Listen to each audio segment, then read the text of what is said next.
Nifty bank कल इसने वैसे दमखम अब बढ़िया मूव्स आए, इंडिविजुअल स्टॉक्स निफ्टी बैंक के कंपोनेंट्स गजब ट्रैक्शन दिखा रहे थे, इंडेक्स खुद ही अपने आप 4.5% का उछाल 49,000 के एक शेड ऊपर मेरे ख्याल से कल क्लोज होता हुआ नजर आया। क्या करने का है?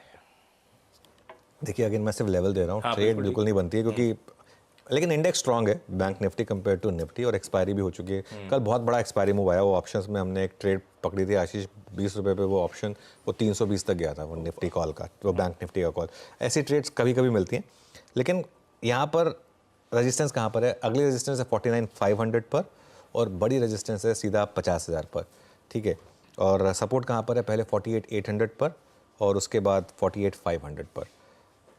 Again strict stop loss, strictly intraday trade करें अगर करना चाहते हैं तो, वरना अवॉइड करें। बिल्कुल ठीक है, अवॉइड करिए।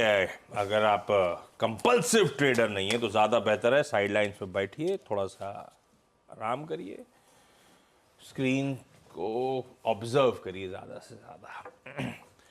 ये हो गया आज का डिटेल में कवरेज। मॉर्निंग पैनल भी जुड़ चुका है, आपको आपकी स्क्रीन पे पूरा का पूरा पैनल दिख रहा है, जिनके पास अभी कुछ ही देर में अपन चलेंगे। लेकिन आज के पहले बिग स्टॉक्स का स्टिंग लिखा डायरेक्टर साहब।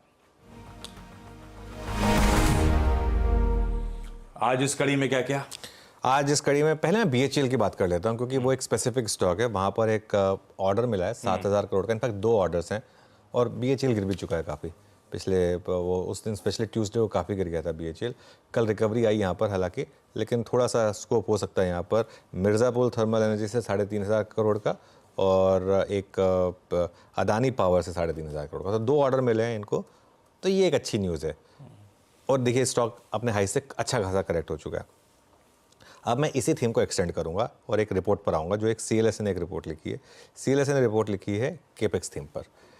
केपेक्स थीम मेरे ख्याल से सबसे बड़ी थीम रहेगी अगले 3 महीने की। केपेक्स थीम मतलब सिंपल, कैपिटल एक्सपेंडिचर, कंपनियाँ जो अपना खर्चा करती हैं ताकि कैपेसिटी पे काम हो, वो बेसिकली। क्यों?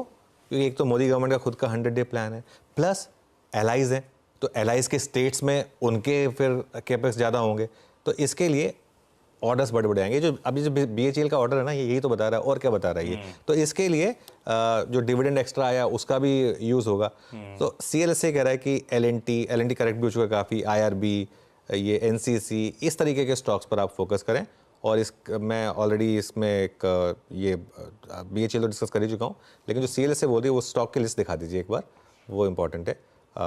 LNT लास्ट लाइन पे आ जाइए please, LNT, IRB, HNAL, NCC, JKIL, ये बेसिकली स्टॉक्स हैं जिन पर आपको फोकस करना है। तो ये एक थीम हो गई, और विद इन द थीम, क्योंकि आज BHEL में न्यूज़ है, वो हो गया। एक और थीम जो मैं डिस्कस करूँगा वो है हाउसिंग फाइनेंस।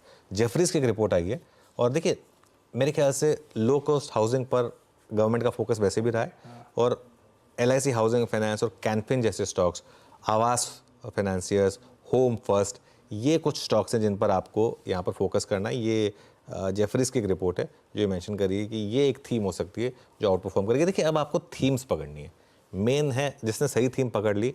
कल फॉर एग्जांपल हमने एक स्टॉक डिस्कस किया था हेरिटेज फूड्स, कल वो सर्किट पे बंद हुआ था, 20% सर्किट पे बंद हुआ था, क्योंकि वो जो आंध्रा में जो गवर्नमेंट चेंज हुई है उसका एक इम्पैक्ट है। अब मैं ये नहीं कह रहा हूँ कि आप उसको आज भी चेज़ करें, वो मतलब ये सब चीज़ें थोड़ी सी एक, वैसे भी मैं कैश के स्टॉक्स कम ही डिस्कस करता हूँ, लेकिन कल ये 20% सर्किट पे बंद हुआ था, तो इस ऐसे स्टॉक्स ढूंढें बेसिकली और उन पर काम करें।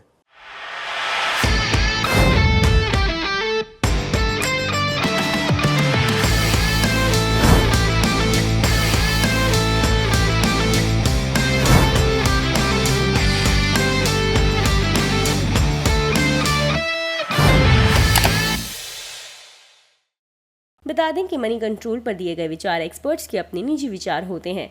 वेबसाइट या मैनेजमेंट इसके लिए उत्तरदायी नहीं है। यूजर्स को मनी कंट्रोल की सलाह है कि कोई भी निवेश निर्णय लेने से पहले सर्टिफाइड एक्सपर्ट की सलाह लें।